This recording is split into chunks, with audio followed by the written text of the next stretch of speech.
गुरु परमात्मा परेषु, गुरु परमात्मा परेषु, गुरु परमात्मा परेषु, ऐसा ज्याचा दृढ विश्वासु, ऐसा ज्याचा दृढ विश्वासु, गुरु परमात्मा परेषु.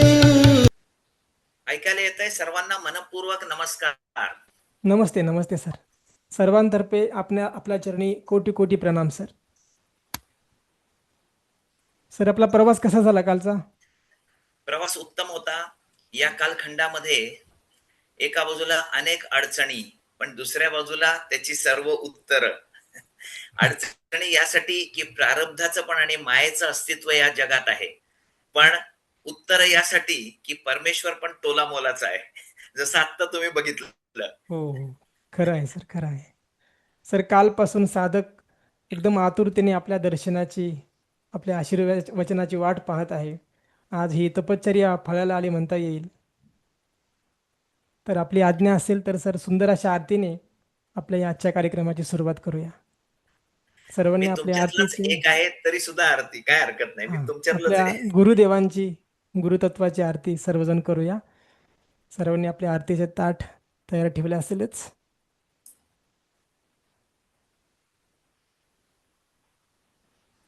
सर्वांनी आपला ज्यांनी आरतीचे ताट आणलेले आहे त्या सर्वांनी आपला व्हिडिओ स्टार्ट करायचा आहे.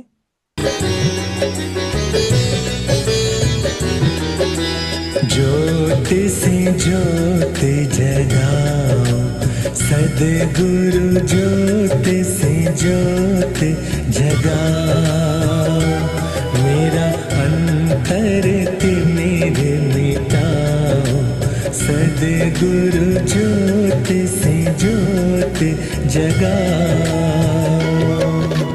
हे योगेश्वर हे परमेश्वर, हे ज्ञानेश्वर हे सर्वेश्वर, निज कृपा बरसाओ, सद्गुरु ज्योत से ज्योत जगाओ. मेरा अंतर तिमिर मिटाओ, सद्गुरु ज्योत से ज्योत जगाओ. हम बालक तेरे द्वार पे आए, हम बालक तेरे द्वार पे आए, मंगल दर्श दिखाओ, सद्गुरु ज्योत से ज्योत जगाओ. मेरा अंतर तिमिर मिटाओ, सद्गुरु ज्योत से ज्योत जगाओ. शीश झुकाए करे तेरी आरती, शीश झुकाए करे तेरी आरती, प्रेम सुधा बरसाओ, सद्गुरु ज्योत से ज्योत जगाओ. मेरा अंतर तिमिर मिटाओ, सद्गुरु ज्योत से ज्योत जगाओ. साची ज्योत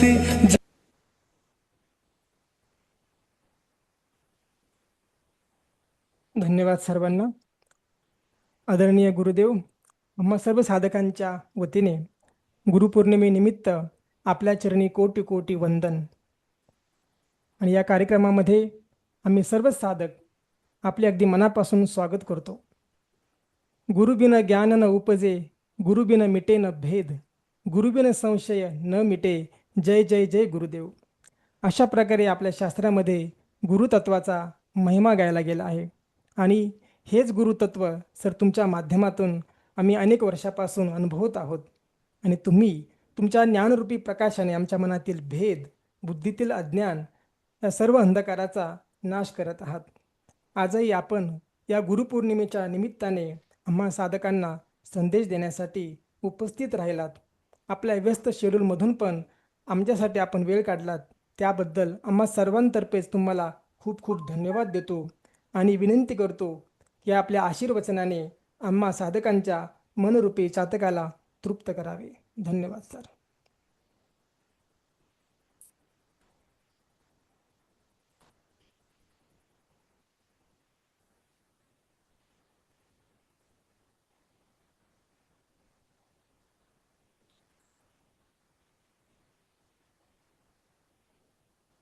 श्री गुरुभ्यो नमः.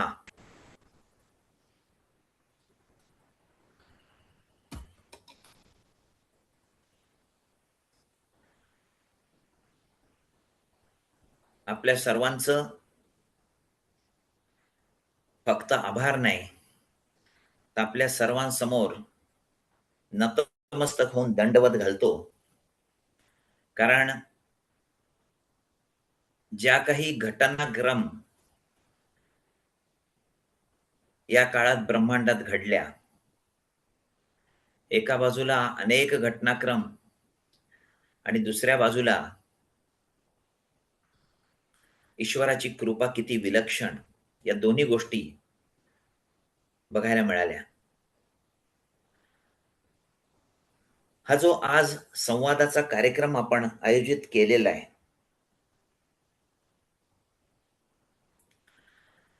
याला कारण म्हणजे आपल्या संस्कृतीमध्ये अनेक प्रकारचे असे सण, जयंत्या, उत्सव हे आपण साजरे करतो. पण खरं म्हणजे हे सर्व सण, हे उत्सव जरी राहिले नाही आणि या सृष्टीत फक्त गुरु पौर्णिमा हा एकमेव उत्सव राहिला, तर प्रत्येक जीव अंतिम पदाला पोहोचणारच. खरं म्हणजे या गुरु पौर्णिमेमध्ये गुरुच्या कृपेसाठी निर्गुणातून सजीव सगुणात आलेल्या ईश्वरालाही मोह झाला, असं या गुरुपौर्णिमेचं महत्व आहे. कारण आपण शिकलो पाठच्या तासामध्ये तत्वार्थ, की या जीवाला जर अजीवामध्ये अडकला तर तो बंधनात जातो आणि मग हळूहळू त्याला निर्जरा करून मोक्षापर्यंत जायचं असतं. पण हे सांगणार कोण? आणि हे सांगणार एकमेव सगुण अवतार ईश्वराच्याही हातात ही गोष्ट नाही की बद्ध आत्म्याला मोक्ष प्राप्तीपर्यंत न्यायचंय.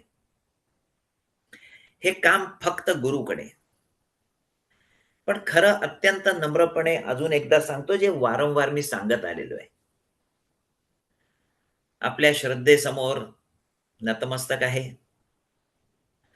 आपले जे उच्च दर्जाचे सात्विक ईश्वरी भाव आहे त्याच्यासमोर दंडवत आहे.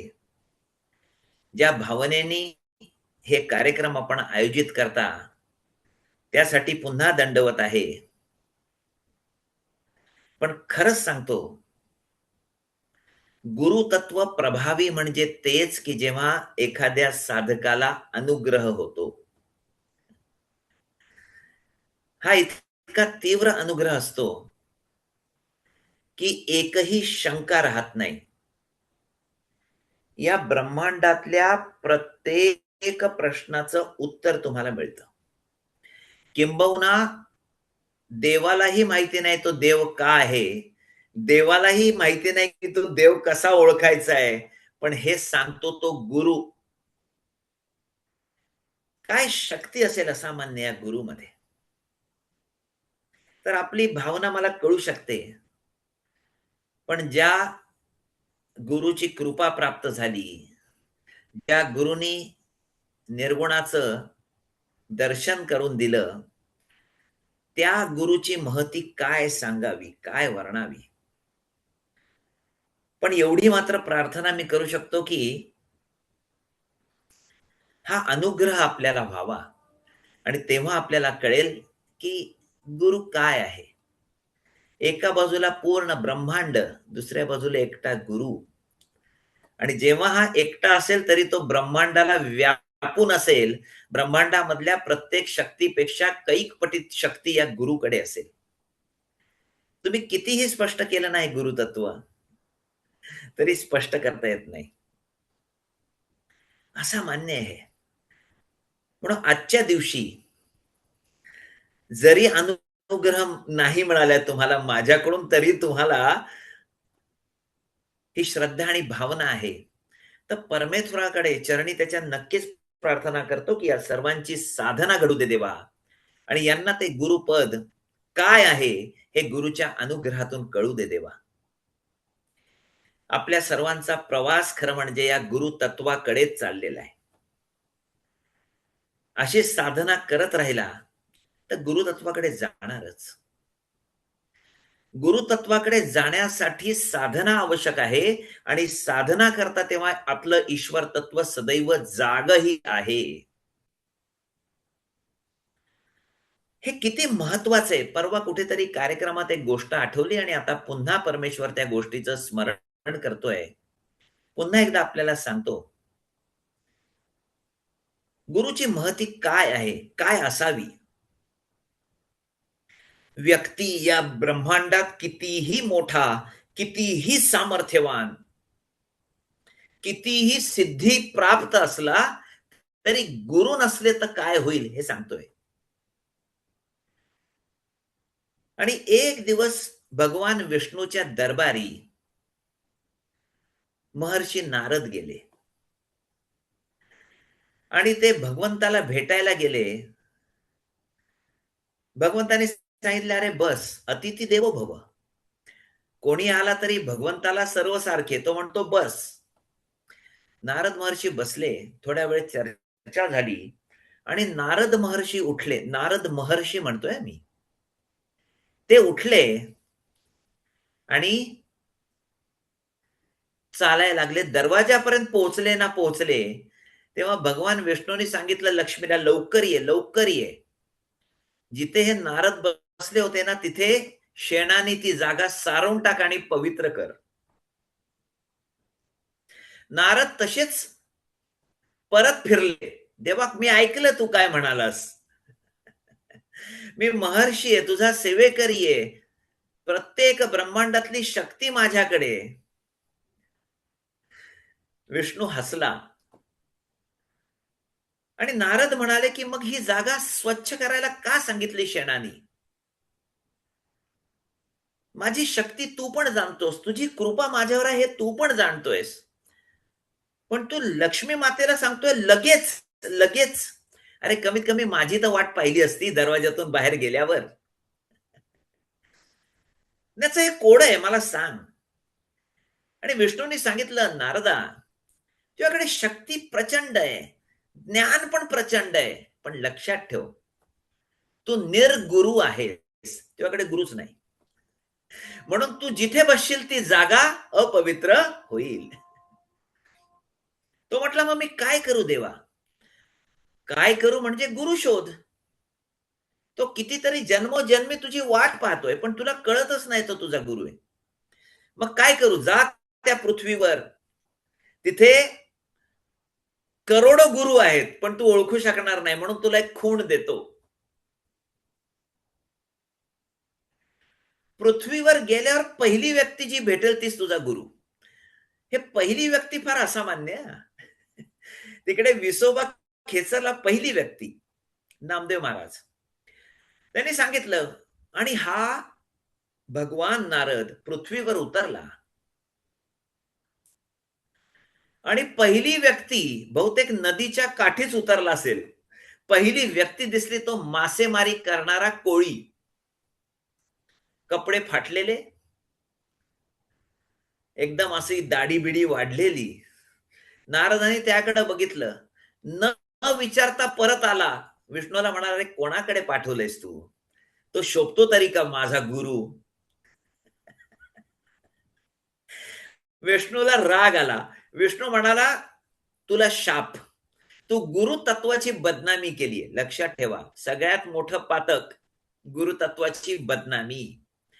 माहिती नसेल तर तोंड उघडावं नाही, आगाऊपणा करावा नाही, पण गुरुच्या विरोधात काही करावं नाही, कारण हे तत्व असामान्य.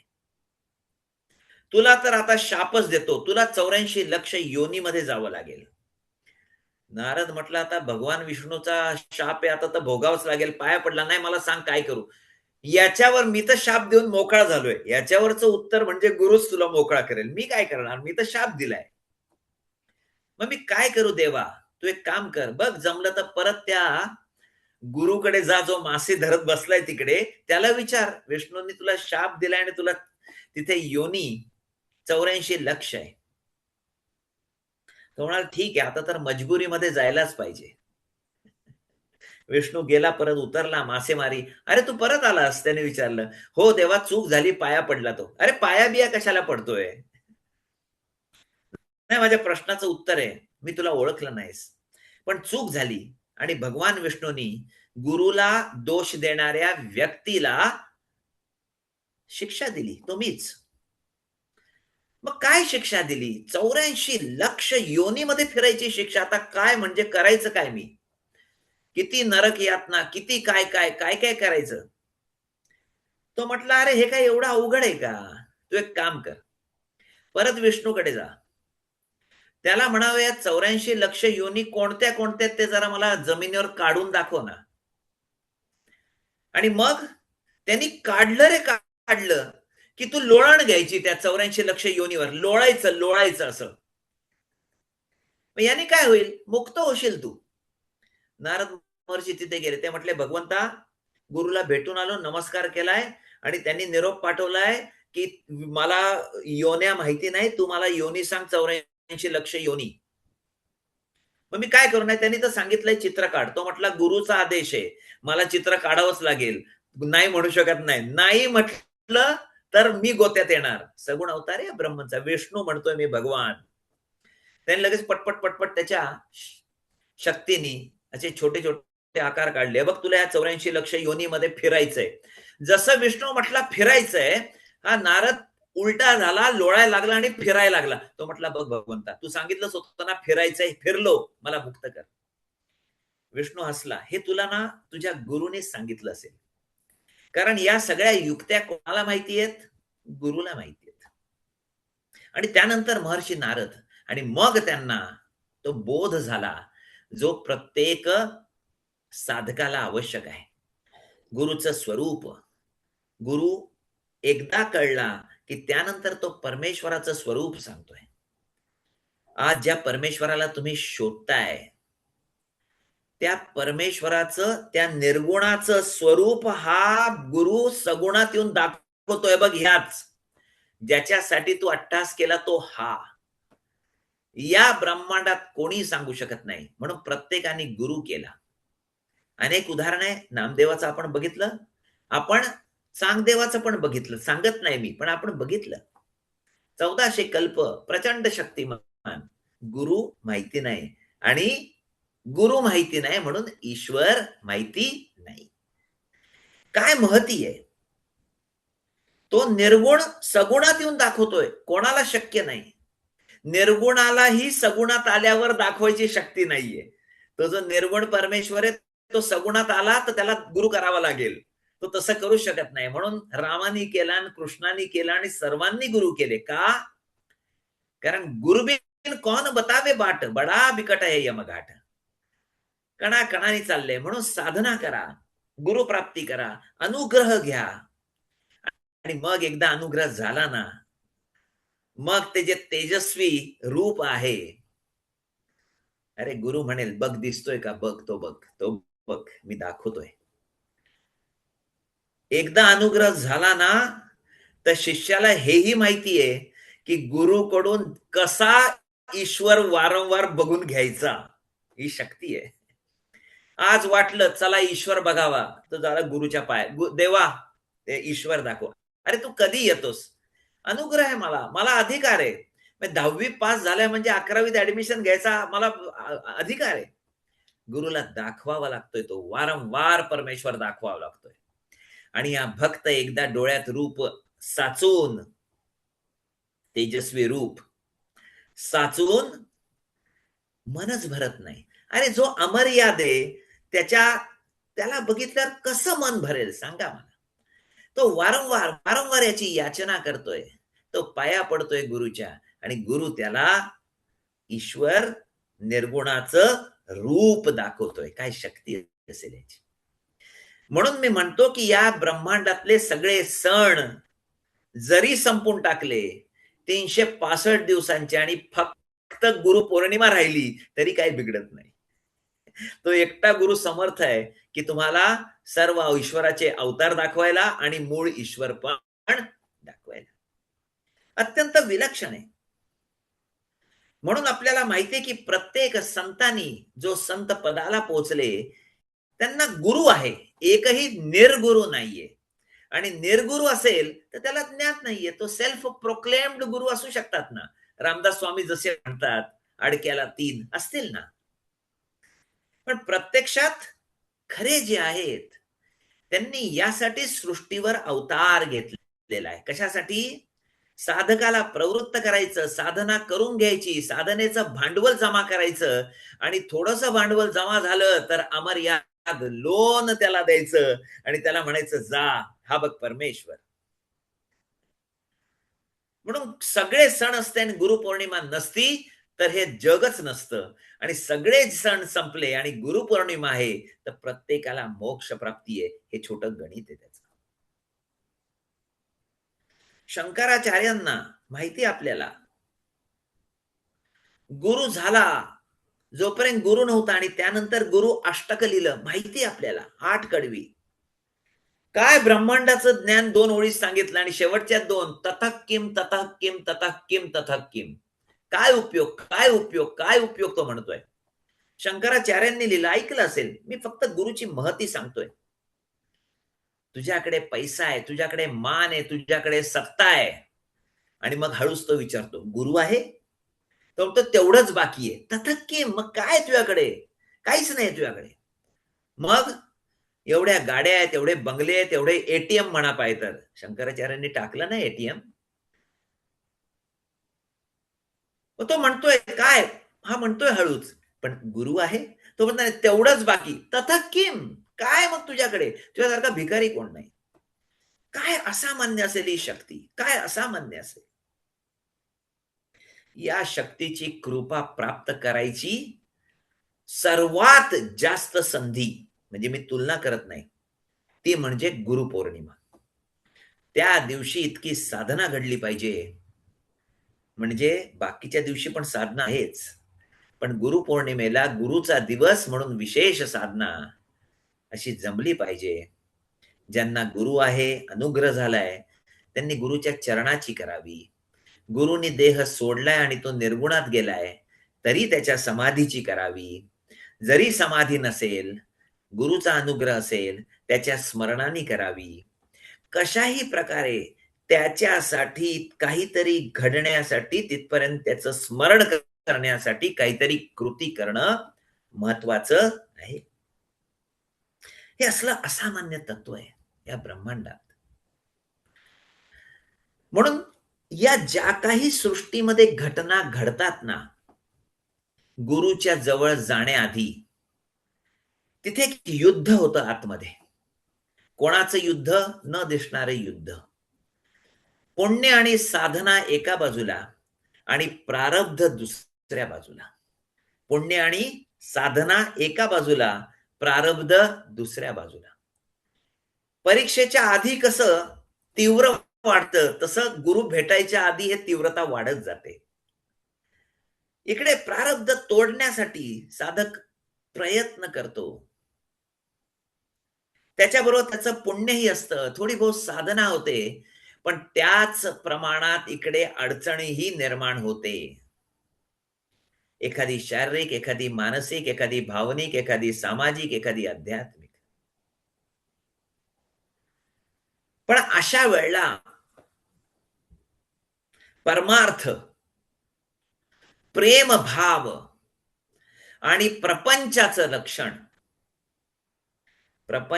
रक्षण, प्रेम भाव आणि परमार्थ, या 3 गोष्टी जर एकत्र आल्या ना, तर साक्षात गुरुतत्व आणि ईश्वर तत्व त्याच्यातून बाहेर येतं, प्रभावी आहे. म्हणून परमार्थात संधी मिळाली कोणचीही जगात परमार्थ करण्याची, किंवा प्रपंचाला हातभार लावायची, किंवा प्रेम भाव उत्पन्न व्हायची, त्याला अध्यात्मात गती आहे. पण जो याच्या विरोधात करतो त्याला त्रास आहे. जर माझ्या बाबतीत विचारलं, गुरुकृपा प्राप्त झाली, परमेश्वर कृपेने, गुरुच्या कृपेने अनुग्रह झाला. जशी जशी ही गुरुपौर्णिमा अत्यंत महत्वाची, एका बाजूला गुरुपौर्णिमा जवळ येत गेली आणि संकट वाढत गेली. ही निसर्गाची, ही परिस्थितीची, आणि आपल्याला माहिती आहे पूर सदृश परिस्थिती. पण हे माहिती असेल जर की कोणतंही संकट तुमच्या गुरुच्या कृपेशिवाय मोठं नसतं, ही पृथ्वी गरागरा फिरायला लागली तरीही काही होत नाही, मग कळेल पृथ्वी गरागरा फिरते, अरे पण ती गुरुच्या बोटावर फिरते, काळजी करायची गरजच नाही. अनेक गोष्टी या काळात मी सांगितलं ना, अनेक अडचणी, अनेक त्रास, पण यातून आनंदाच्या अनेक गोष्टी मला सापडल्या. पहिली गोष्ट म्हणजे परमेश्वराने सांगितलं की अरे जेव्हा एखादी गोष्ट बाहेर जाते तेव्हाच दुसरी गोष्ट आत येते. म्हटलं देवा म्हणजे काय? अरे बघ, एक श्वास बाहेर गेला तर दुसरा श्वास खाली आतमध्ये येईल, जर बाहेर गेलाच नाही तर येत नाही. म्हटलं देवा बरोबर आहे. परमेश्वराने पाठवलं नदीला, माता आली होती घरी, पाठवलं नदीला. तुम्ही विश्वास करणार नाही, प्रार्थना केली पायरीवर, माते स्पर्श केलाय ना, आता तासभर संवाद चालू आहे. शेवटी तिने हट्ट धरला, मला जायचंच आहे, आज देव दर्शनाला जायचंय. तुम्ही कोण? त्या नदीला थांबवणारे तुम्ही कोण? घरातल्या देवस्थानाला स्पर्श केला, संतुष्ट झाली ती. काय गेलं मग? उलट नदीला परमेश्वराशी संवाद साधण्यासाठी जर माझं हे घर जे परमेश्वराने कृपा स्वरूप दिलं, ह्याच्याशिवाय पुण्य काय दुसरं? ती आली, थांबली, पूर्ण घरात फिरली, देवाला स्पर्श केला आणि निघून गेली. मी देवाला म्हटलं, जाता जाता तर सगळं सामान नेऊन गेली. देवाने दुसरं ज्ञान दिलं की लक्षात ठेव, जेव्हा उंचीवर बसला जातो तेव्हा पडायची भीती असते, जे जमिनीवर बसतात ते कधी पडत नाहीत. म्हटलं देवा काय ज्ञान दिलंस तू. पण सर्वात महत्वाची गोष्ट, आपल्या सर्वांच्या आतमध्ये असलेला ईश्वर जागा झालेला मी बघितला. खरंच सांगतो, मी सुरुवातीला म्हटलं ना, आपल्या सर्वांना दंडवत, आपल्यातला ईश्वर जागा झाला. सेमिनारच्या ज्ञानामार्फत तो होत होता, पण हळूहळू होत होता. या एका घटनेनी तो जागा झाला. आपल्यातला परमार्थ, आपल्यातला प्रेम भाव हा जागृत झाला. कसं म्हणू मी? पूर हा त्रासाचा आहे, कसं म्हणू? अरे पूर तर कृपा आहे. आपल्यासारख्या सर्वांच्या आतमधला परमेश्वर जर प्रेम स्वरूप परमेश्वर, परमार्थ स्वरूप परमेश्वर जागा झाला एका घटनेनी, तर ये सौदा तो बहुत सस्ता था. एवढ्या सेमिनार मध्ये वारंवार प्रयत्न करत होतो, पण तो जागा झाला. फार छान. मनुष्य जन्माचं ध्येयच आहे. काय लीला घडतील, पावलो पावली लीला. आणि खरं सांगतो मी तुम्हाला, आता तत्वार्थ सूत्र नंतर खरं सांगतो, नाराज होऊ नका. तत्वार्थ सूत्र नंतर विचार झाला की आता हळूहळू परमेश्वरच तुम्हाला ज्ञान देईल. जसं कासव आपले पंजे आतमध्ये घेतो, तसा विचार केला की आता तसं खरं सेमिनारची गरज नाही. किती कर्मामध्ये अडकत जायचं, आता गरज नाही. सर्वजण आपली साधना करतायत. संवाद राहील, पण हा थांबावं काय? आणि काल रात्रीची घटना घडली. वर दिसायला सोपी, आतमध्ये अत्यंत गूढ. विचार केला की बस आता वैयक्तिक थोडासा, पण अशा प्रकारचा संवाद काय करायचा? अशा प्रकारचा ईश्वरी संवाद, डिव्हाइन कम्युनिकेशन काय आता? आपल्यातला ईश्वर जागा झालाय. मी बघितलं. समाजासाठी आपण धावून आलेला आहे. माझ्यासाठी पण आलाय. कोणी काय केलं हे मी सांगत नाही. काय या वाणीच्यातून बाहेर येईल सांगत नाही मी. पण एक घटना सांगतोय ही मी काल रात्रीची. मी आलो दाणोली, कोल्हापूर. घरी पोहोचलो रात्री उशीर झाला. खरं म्हणजे कालचीच आपली भेट होती. उशीर झाला. 11:45 पर्यंत पोहोचलो. आणि आज आपण ठरवलं. आणि याच्या आधी मी सांगितलं होतं की हळूहळू मी विचार केला की आता परमेश्वर आपल्याला मार्गदर्शन करतोय. हो, भेटत राहायचं असं. पण डिव्हाइन कम्युनिकेशन, ईश्वरी संवाद जर डायरेक्टच होतोय तर मिडलमॅन कशाला? आणि काल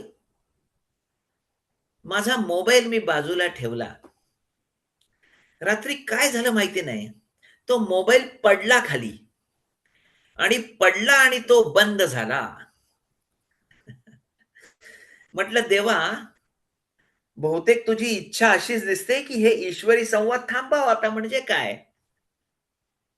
तरी म्हटलं आपले अनेक संदर्भात आहेत जगभरचे लोक, म्हणून मी मोबाईल रिपेअर करायला दिला. आणि रिपेअर करायला दिला आणि तो होत नव्हता, म्हणून विचार केला की चला दुसरा घेऊन टाकावा. आमचे मित्र आमच्या बरोबर होते. ते म्हणाले घेऊन टाकू आपण. मी म्हटलं जा, तुला जो वाटतोय, कारण हे फक्त संबंधाची गोष्ट आहे. आणि एक विलक्षण घटना घडली व्यवहारिक पातळीवरची, छोटीशी, अत्यंत आत्मिक, माझ्या अत्यंत आत्मिक लोकांनी माहित नसताना परमेश्वराने कशा प्रकारे मार्गदर्शन केलं. त्यांनी एक मोबाईल आणला आणि भेट म्हणून मला दिला. काय ईश्वर जागा आहे, काय करणार आपण सांगा मला. पण त्याच्या पुढची ईश्वराचा मी तुम्हाला उद्देश सांगतोय. आणि जेव्हा मी ती पिशवी उघडून बघितली, ज्या दुकानातून तो मोबाईल आला त्या दुकानाचंच नाव होतं डिव्हाइन कम्युनिकेशन. मी देवाला म्हटलं, देवा किती कर्मात अडकवणार, आता हळूहळू मागे जाऊ दे. तो म्हणतोय तू मागे गेला तर तुला जाऊ देणार नाही.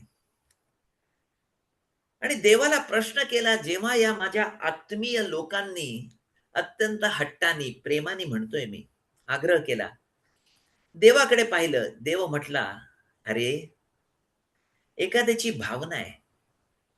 लक्षात ठेवा, परमेश्वराने कधीच कोणची गोष्ट कमी केली नाही. गुरु सद्गुरूंनी कधी कमी केली नाही.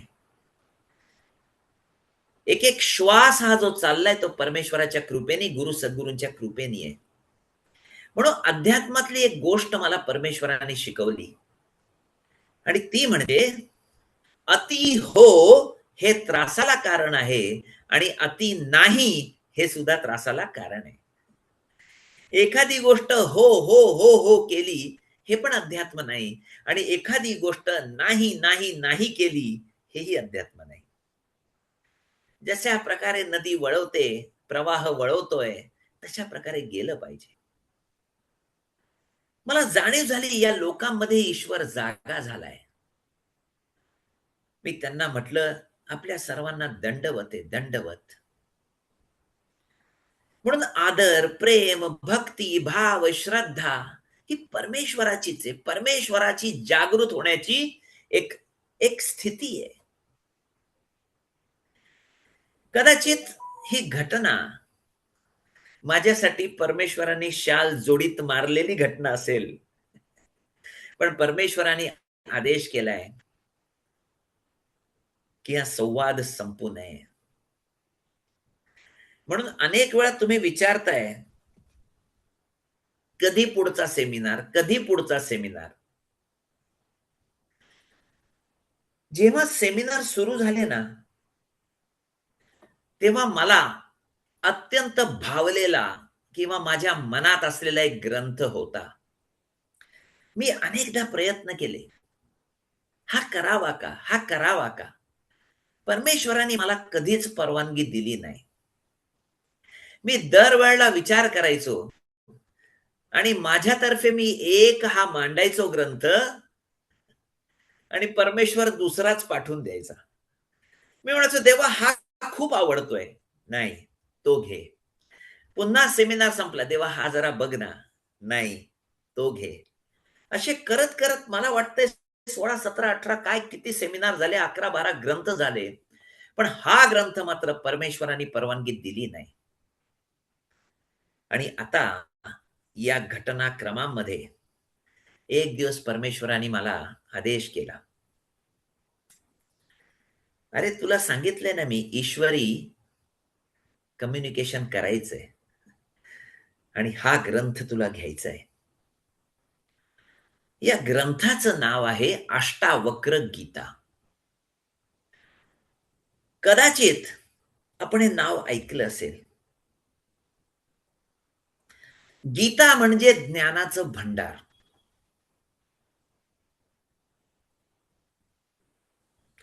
गीतामधली प्रत्येक ओळ आणि ओळ ज्ञानाचं प्रचंड भांडार. मग भगवद्गीता असो, उद्धव गीता असो, अष्टावक्र असो, अणुगीता असो, काय कुठली पण असो, गणेश गीता असो, पण ही जी अष्टावक्र गीता आहे ही असामान्य गीता आहे. भगवद्गीतेतला कृष्ण आम्हा सर्वांना भावतो. एखादा भक्तियोगी असेल तर तो म्हणेल, हो कृष्ण माझा. एखादा कर्मयोगी असेल, नाही नाही तुझा असेल तो असेल पण माझा आहे. एखादा ज्ञानयोगी म्हणतोय, तुम्ही थांबव जरा कर्म आणि भक्ती, काय ज्ञान दिलंय त्यांनी. एखादा म्हणतो, अरे ते जाऊ दे, व्यावहारिक जगात जगण्याचं तत्वज्ञान सांगितलंय. म्हणून हा भगवद्गीता सगळ्यांना आवडतोय. पण अष्टावक्र गीतेबद्दल प्रवचन सापडणार नाही, कारण अष्टावक्र सरळ आहे. तुम्ही प्रेमाभिमाची भक्ती भिक्तीची गोष्ट केली तर तो असा कोपऱ्यात टाकून देईल तुम्हाला. 20 अध्याय आणि 225 श्लोक, तुम्ही काही म्हटलं तरी तो म्हणेल तू ब्रह्म आहेस, पुढे बोल. नाही मला हे करायचंय ते करायचंय, तू ब्रह्म आहेस, पुढे बोल. 225 अंदाजे सूत्र, 20 अध्याय. उद्धव गीतेमध्ये त्या उद्धवाला श्रीकृष्ण सांगतोय, तू आणि मी समानच दिसतोय. काकाचा मुलगा उद्धव कृष्णाच्या, तू आणि मी समान दिसतोय, मग तुझ्यात आणि माझ्यात फरक काय. अरे तू आणि मी बहिर्गत समान आहे, आतमध्ये जे ईश्वरत्व मी गुरुची सेवा करून मिळवलंय ते तुला अजून मिळवायचंय. गुरु सांगतोय मी किती महत्वाचा आहे. भगवद्गीतेत तोच पांडवांना ज्ञान देतोय. गीता सांगतोय अर्जुनाला, मोक्ष मिळतोय युधिष्ठिरला. काय काय असेल गुरुतत्व, करायचं काय. तो कृष्ण आम्हाला आपला वाटेल, उद्धवला तो कृष्ण आपला वाटला. तू आणि मी समान आहे. अनेक वेळा तर असं घडलं ती कृष्णाला बाजूला काढा आणि उद्धवाला ठेवा तर लोकांना कळणारच नाही हा कृष्ण आहे का उद्धव. पण ज्यांना कृपा आहे, ज्यांना भक्ती आहे, ते बरोबर ओळखतील. काय उद्धवा, कृष्णाचं रूप घेऊन का आलास? खूण आहे. ईश्वर ओळखायची खूण आहे, लक्षात ठेवा. गुरु सांगतोय. अणुगीता, अणु, एक तर गीता अशी अणुगीता. युद्ध संपलं, अर्जुन म्हटला देवा जिंकलो. बरं देवा, पण एक गोष्ट माहिती पाहिजे, ती विसरलो रे मी. 45 मिनिटं जी 702 श्लोक सांगितले भगवद्गीता, परत एकदा सांग देवा. कृष्ण म्हटला हे पुन्हा शक्यच नाही. मग काय करावं अर्जुन म्हटला. हा, तुला त्याची अणू सांगतो, अणू, समरी, सारांश, अणुगीता. ती अणुगीता त्या कृष्णाने परत अर्जुनाला सांगितली. गणेश गीता, राजा वरेण्य आणि गणेश या साक्षात गणाधीश तो ईश, सर्वा गुणांचा मुळारंभ, आरंभ तो निर्गुणाचा. वरेण्याला सांगितले काय शक्ती आहे. शिव पार्वती, हे गणेश गीता. राम गीता, राम, या राम लक्ष्मण हनुमंतांनी सांगितली. काय म्हणतात रामाने लक्ष्मणाला, काय म्हणतात रामाने हनुमंता, तो भाग वेगळा. गीता म्हणजे काय, काय म्हणतात शिवानी पार्वतीला गणेश गीता, काय म्हणतात की गणेशानी वैरण्याला, तो फरक, काय फरकच पडत नाही. पण अष्टावक्र खेळवत नाही.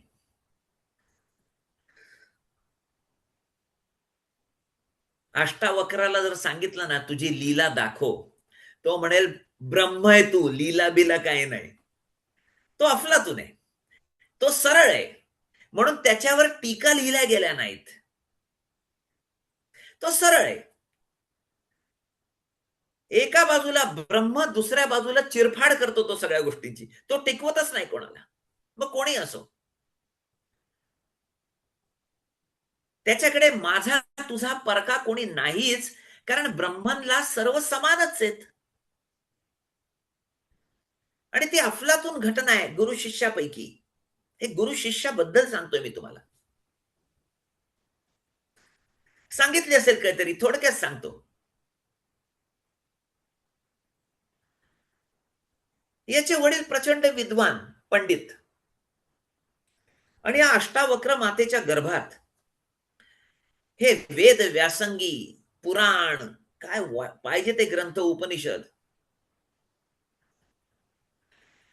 ते पारायण करायचे. हा मातेच्या गर्भात असायचा. ते म्हणायचे मातेला ये बस, मी वाचून दाखवतो. ते वाचायचे, चुकला तर त्यांना आवाज यायचा आतून कुठून तरी, चुकलाय, आणि वाचून थोडी ज्ञान होणार आहे तुला ब्रह्मचं. चिडायचे ते. माणूस चिडला म्हणजे अहंकार आहे. पुन्हा वाचायचे, पुन्हा कुठेतरी चुकायचे, मातेच्या गर्भातून आवाज यायचा. कळत नाही तर कशाला चिडले.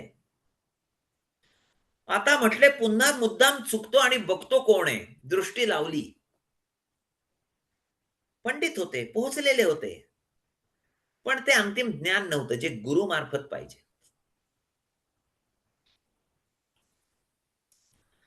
पुन्हा चुकले. अरे ब्रह्मबद्दल वाचताय, अनुभूती घेतली का?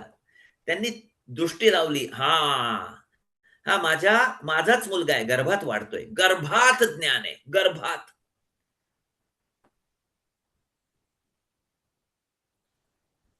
शाप दिला, 8 ठिकाणी वाकडा होशील. 8 चुका काढतो वडिलांच्या. गर्भातून बाहेर आला, मोठा झाला, बाललीला करायला लागला, पण गर्भातच तो पोहोचलेला ज्ञानी, प्रज्ञावान. असा पोपट पंछीवाला नाही इकड तिकडचं वाचणारा. मोठा होत गेला, 9, 10, 11, 12 वर्षाचा झाला. आणि एक दिवस त्यांनी आईला प्रश्न विचारला, आई बाबा कुठे आहेत? अरे ते राजवाड्यात आहे, तिकडे आज फार मोठी चर्चा चालू आहे. 5 मिनिटांनी परत विचारलं, बाबा कुठे? राजवाड्यात आहे, आज फार गहन विषय आहे. परत 5 मिनिटांनी, आई कुठे? राजवाड्यात आहे. बरं आई काय करतो? मी जातो रस्त्याने, बाबा आले तर मध्येच भेट होईल. अष्टावक्र चालायला लागला. पोहोचला. त्याने दृश्य बघितलं. अनेक प्रकारचे बैल वगैरे असे राजवाड्याच्या बाहेर होते. त्यांच्या शिंगांना हिरे, मोती, माणकं, सोनं वगैरे लगडलेलं होतं. त्याने विचारलं, काय आहे? आणि कोणतरी सांगितलं, अरे आज ते आतमध्ये खूप मोठी चर्चा चालली आहे. जे या चर्चेत जिंकतील त्यांना हे सर्व धनसंपत्ती देणार आहे. त्याने विचारलं, पण चर्चा कसली चालली? नाही, ते काहीतरी आत्म्याबद्दल आणि ब्रह्मनबद्दल चर्चा चालली आहे. आत्मा ब्रह्मन. हा गेला सरळ. वडिलांची ओढ, दरवाजा उघडून आत गेला.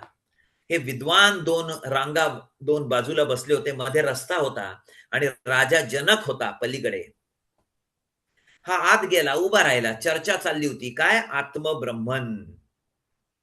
हा आत जसा गेला, उभा राहिला त्या दोघांच्या मध्ये लाईनच्या, सगळेजण जोरजोरात हसायला लागले. 2-1 मिनिट हसत होते. हा शांतपणे बघत होता. सर्व हसायचे थांबले आणि हा हसायला लागला. राजा जनक आपल्या सिंहासनावरून उभा राहिला. त्याच्याकडे चालत आला, पाया पडला, म्हटला, तू कोण आहे मला माहिती नाहीस. सगळे हसले तुझ्याकडे बघून, ते मला कळलं, पण सर्व थांबल्यावर तू का हसला? तुझ्या हसण्यात गूढ आहे. हा म्हटला, राजा मी बांधील नाही, मी तर वडिलांना भेटायला आलोय, मी बांधील नाही तुझ्या उत्तराला. जनक पाया पडला, सांग, मी ओळखलंय की तू तपस्वी आहे. तो म्हटला, राजा, हे चांबड्याच्या व्यापार करणारे व्यापारी तुझ्या राजवाड्यात करतात काय?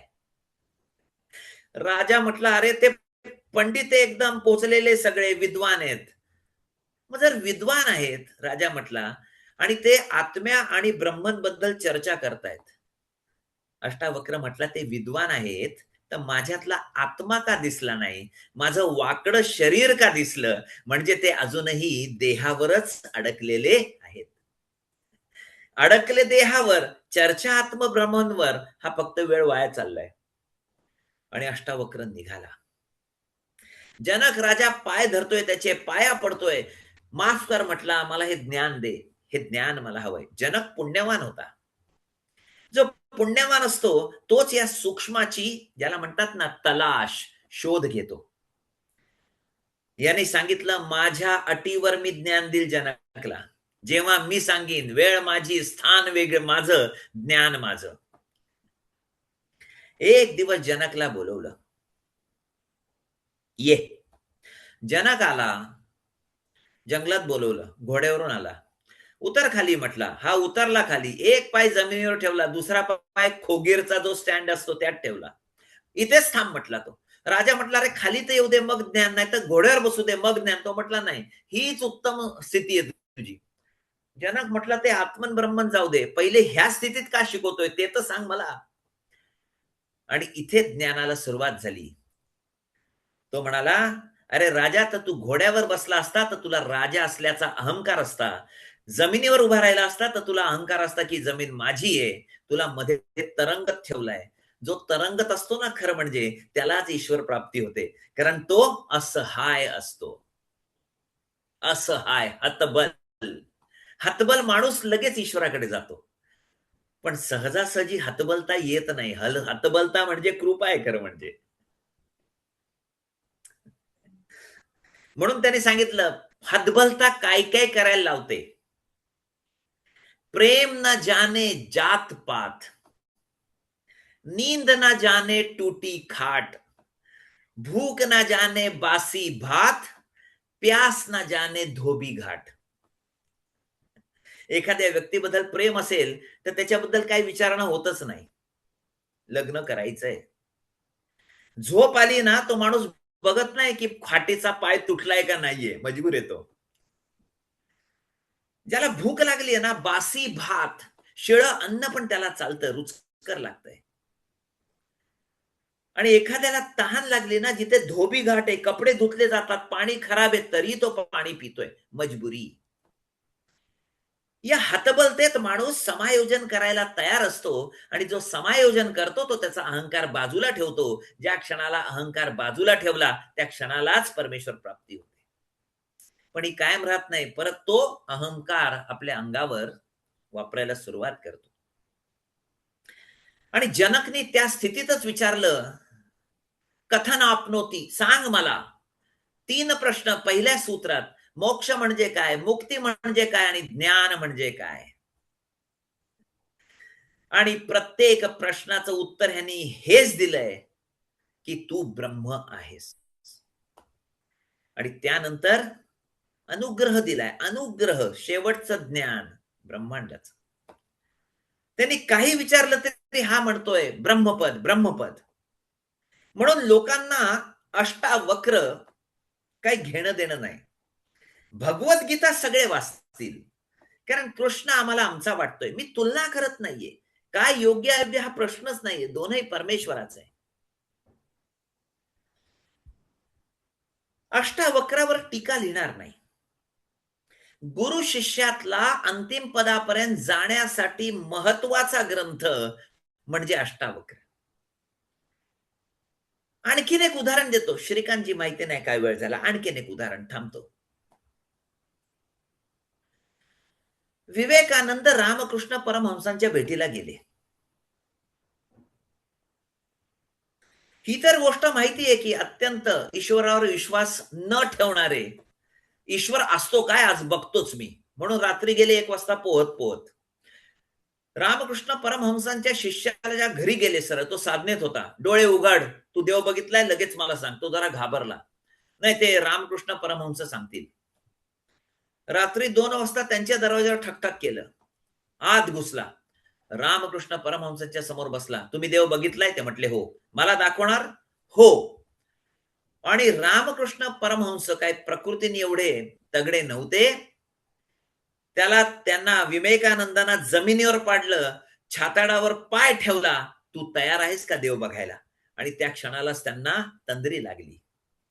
आणि नंतरची घटना अशी आहे की अंतिम पदापर्यंत जाण्यासाठी रामकृष्ण परमहंसांनी विनंती केली विवेकानंदांना, एक ग्रंथ वाचशील का? गुरु तुमच्यासाठी काहीही.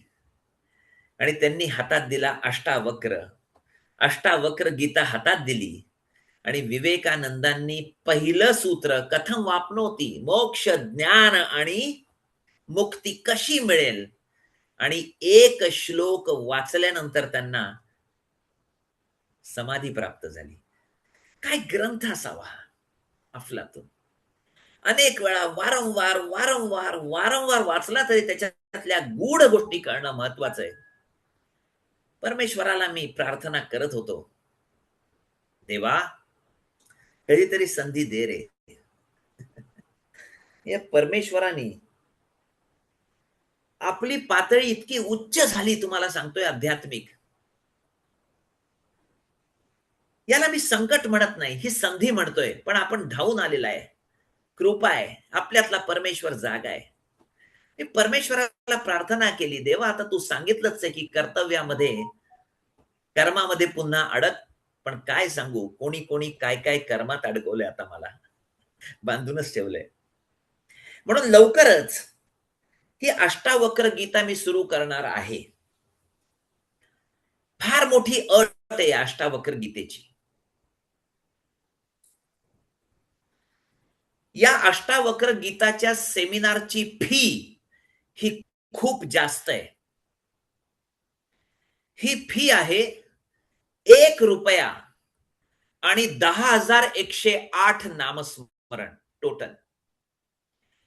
कोणीही जर 1 रुपयापेक्षा 1 रुपया जास्ती द्यायचा प्रयत्न केला आणि 10,108 नामस्मरणापेक्षा कमी करायचा प्रयत्न केला तर त्याची नोंद या सेमिनार मध्ये होणार नाही. हा 1 रुपयाचं नाणं तुम्ही काढून ठेवायचं, आपल्या घरात ठेवायचं. हे नाणं कधीही मागायला ये ना, लक्षात ठेवा. अधिकार आहे माझा 1 रुपयाच्या नाण्यावर. 2 रुपये जर तुम्ही काढले आणि म्हटला 2 रुपये देतो या सेमिनार साठी, तर आपलं नाव कट होण्याची शक्यता आहे. तर सावध रहा. श्रीकांतजी किती जण आहेत? 140 वगैरे मला परवा सगळी ग्रुपमध्ये काही आहेत. मी तर नाहीये, तुम्ही मला दूर ठेवलंय त्या ग्रुपमधून. पण किती आहेत? 150, 130 किती जोडलेत? 140. या 2 अटी मान्य असतील तरच त्यांना ऍडमिशन मिळेल, अन्यथा मिळणार नाही. ₹1 आणि 10,108 नामस्मरण एका दिवसात नाहीये, पूर्ण. ₹1 जास्ती दिलं तर लगेच नाव कमी होईल. तुम्हाला वाटेल जाऊ दे घरात बाजूला काय कळतंय? काय कळतंय? सगळं कळतंय. ₹1 काढून. आणि दुसरी गोष्ट म्हणजे पूर्ण सेमिनारमध्ये मला माहिती नाही. श्रीकांतजी मला माहिती नाही. 15 लेक्चर होतील, 20 होतील, 30 होतील, 50 होतील, 10 होतील, मला नाही माहिती. परमेश्वर जसा घेऊन जाईल तसा घेऊन जाईल. मला काहीच माहिती नाही. पण परमेश्वरांनी सांगितलंय, बस सुरुवात कर. आणि ह्या अष्टावक्र आपण सुरुवात करूया. कदाचित आपल्या सर्वांची उत्तम आध्यात्मिक पातळी परमेश्वरांनी ओळखली असेल आणि हा ग्रंथ आपल्याकडे पाठवला असेल. स्वतःला अजिबात कमी लेखू नका. कमी लेखलं तर तुम्हाला तुमची काय उच्च स्थिती हे कळणार नाही. म्हणून लवकरच हा सेमिनार, खरं म्हणजे सेमिनार न म्हणावा, परमेश्वराचा संवाद आपल्या बरोबर त्यांनी आदेश केलेला आहे म्हणून आहे. त्याच्याबरोबर होणार आहे. मी तारखा बघतो. पुढच्या महिन्यात मी नसल्यामुळे बघूया कसं जमतंय. आणि वेळेचं गणित मला माहिती नाही कसं जमतंय. कारण मी 12 पासून परदेशात जाईन आणि बाहेर असेन. पण तरी सुद्धा एकदा वेळेचं गणित जमलं की मी आपल्याला सांगेन. मध्ये शक्यतो खंड न पडावा हा माझा उद्देश आहे. आणि सर्वजण या परमेश्वराबरोबर सत्संगात हे ज्ञान घ्यायचा प्रयत्न करूया. आपण लोकांनी कर्मामध्ये अडकून ठेवलं आणि मला कळलं की माझ्यापेक्षा परमेश्वर आपलं जास्ती ऐकतो. मी कर्मातून मुक्त होण्याचा प्रयत्न केला, पण परमेश्वरांनी तुमचं ऐकून कर्मामध्ये आणखीन गुंतवून ठेवलं. तर आपण भेटूया या ग्रंथासाठी. श्रीकांतजी, किती असतील लोक? त्यांना सांगा, जे असतील ते, 140 पर्यंत आहेत. जे असतील ते या ग्रुपमध्ये सर्वांना. हं? हो सर. पण अटी मात्र कडक आहेत, लक्षात ठेवा. न झेपणाऱ्या अटी आहेत या. मनात जर विचार आला ₹2 ऍडमिशन गेली. मनात विचार आला 10,107 करू का? गेली 10,108 आणि ₹1. फक्त आता नावं कशी करता येईल? श्रीकांतजी याचं मार्गदर्शन करा. मी हे म्हणतोय कारण ही अट सर्वांना मान्य असेल तर मी वर मजकूर लिहितो, म्हणजे स्टॅम्प पेपर. ₹1 आणि 10,108 नामस्मरण असा स्टॅम्प पेपर लिहितो. आणि खाली प्रत्येकाने नावं लिहायला सुरुवात करायची. जो फायनल मेसेज असेल तो आपण घ्यायचा प्रयत्न करूया. ठीक आहे? आपल्याला बाहेर हो कुठे सर. जायचंच नाहीये. सर्वांना अष्टावक्र कळलाय. आपण सर्वसामान्य लोक आहोत म्हणून आपल्यासाठी अष्टावक्र. म्हणून ब्रॉशर नाही, काही नाही, काही नाही, काही नाही. लोकांना सांगितलं तर. म्हणून आपण अशा प्रकारे करूया. कशी जबाबदारी श्रीकांतजी, कसं करता येईल? तेवढा मेसेज तुम्हाला पाठवू का? आणि तुम्ही तो मेसेज ग्रुपवर तुमच्या टाकाल का? आणि ज्यांना चालेल सर, पाहिजे त्यांनी चालेल. वरचं वाचून खाली नाव ऍड करायचं. हो, कदाचित 140 मेसेज होतील किंवा कदाचित 2च मेसेज होतील. एखादा म्हणेल नाही ₹1, ₹2च करायचे, त्याचं नाव घ्यायचंच नाही. एखादा म्हणेल 10,108 पेक्षा कमी, नावच घ्यायचं नाही. अटी कडक आहेत. कळलं? करतो नियोजन सर त्याचं व्यवस्थित. हा. तर मी एक मेसेज आपल्याला पाठवतो. तो मेसेज आपण ग्रुपवर पाठवा तुमच्या. हो सर. आणि मी तारीख लवकरच आपल्याला कळवतो. कधी आपण भेटणार आहोत ते. चालेल सर. चालेल? आणि मग किती तास होतात हे मला माहिती नाही खरंच. 225 श्लोक आहे. काय माहिती एका श्लोकाला ज्ञान म्हणजे काय, मुक्ती म्हणजे काय, मोक्ष म्हणजे काय. कदाचित 50, 60, 70 जेवढे होतील तेवढे तास माहिती नाही आपल्याला. बघूया. किंवा कमी होतील. आपण भेटूया. चालेल सर, चालेल? आपल्या भगवंताची इच्छा. सर्वांना पुन्हा एकदा अत्यंत मनापासून आपल्यात असलेल्या ईश्वराला मी साष्टांग दंडवत घालतो. या कालखंडामध्ये परमेश्वराने अनेक दृष्टांत दिले मला. कधी कधी सांगेन मी आपल्याला. प्रचंड दृष्टांत. परमेश्वराची अगाध कृपा आहे माझ्यावर. आणि तुमच्यातलाही परमेश्वर जागा आहे. आपण केलेले फोन, आपण पाठवलेले मेसेज, आपण दाखवलेलं प्रेम, आपण पाठवलेली मदत,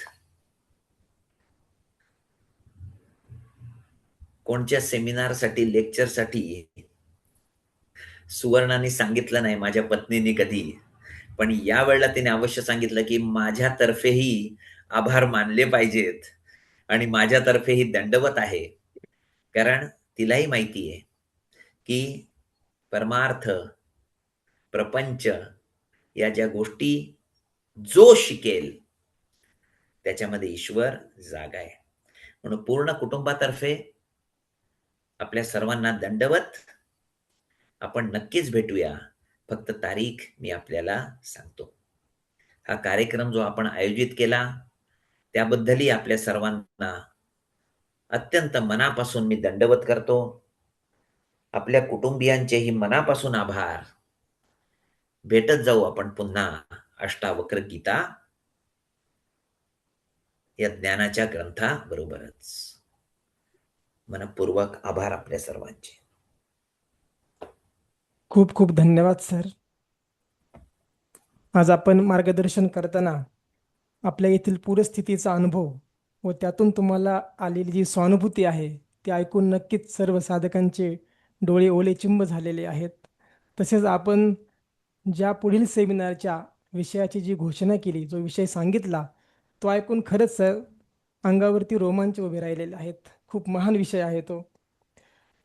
याबद्दल खरं तर गुरुपौर्णिमेला शिष्य गुरूंना भेट देतात, पण आज आपण गुरूंच्या रूपात आम्हा शिष्यांना अशी एक अनमोल भेट दिलेली आहे की ज्याचे उपकार आम्ही कधीच विसरू शकत नाही सर. संत तुलसीदासांनी म्हटलेलं आहे की आत्मभ्रांती सम रोग नाही, सद्गुरु वैद्य सुजान, गुरु आज्ञा सम पथ्य नाही, औषध विचार ध्यान. हा समाज आत्म्याला विसरून गेला आहे आणि या आत्म्याला विसरण्याच्या आजारातून ह्या समाजाला आजार झालेला आहे. त्यातून तुम्ही आम्हाला बाहेर काढणारे सुजानासी वैद्य आहेत. तुमचे विचार, तुमची आज्ञा, तुम्ही सांगितलेली साधना हे आमच्यासाठी ते परम औषध आहे. आणि आजच या विचारांचे, या औषधरूपी विचारांचे आशीर्वाद प्राप्त करून आम्ही खरंच सर कृतकृत्य झालेलो आहे, कृतार्थ झालेलो आहे, तृप्त झालेलो आहे. आज आपण हे जे अनमोल असे मार्गदर्शन केले त्याबद्दल आम्ही सर्व साधक आपले आभार व्यक्त करतो. आपल्या चरणी कोटी कोटी वंदन करतो. तसेच आपल्या पुढील कार्यासाठीही या गुरुपौर्णिमेच्या निमित्ताने आम्ही सर्व साधक आपल्याला खूप खूप शुभेच्छा देतो आणि आपल्याला विनंती करतो की आपण हे जे लोक कल्याणाचे कार्य करत आहात या कार्यामध्ये आम्हाला पण सहभागी करून घ्या. असेच आम्हाला सहभागी ठेवा आणि आम्हाला लोक कल्याण सेतू बनण्याचं भाग्य द्या, खारीचा वाटा उचलण्याचा संधी द्या, ही विनंती करतो. आणि सर या ठिकाणी थांबतो. पुन्हा एकदा सर्व साधकांच्या वतीने आपल्याला कोटी कोटी धन्यवाद आणि कोटी कोटी वंदन सर. धन्यवाद. अहो तुम्ही आहातच माझ्याबरोबर सदैव. आणि आता तर 140 म्हटलं तुम्ही. तो एक परमेश्वर पण तुमच्या बाजूला आहे. आता पारडं जरा जड आहे तुमच्या लोकांचं. फार छान. शेवट करूया आपण मंत्राने, आपण जर म्हटलं तर. हो सर, म्हणा सर. चालेल. देवा कृपा आहे तुझी.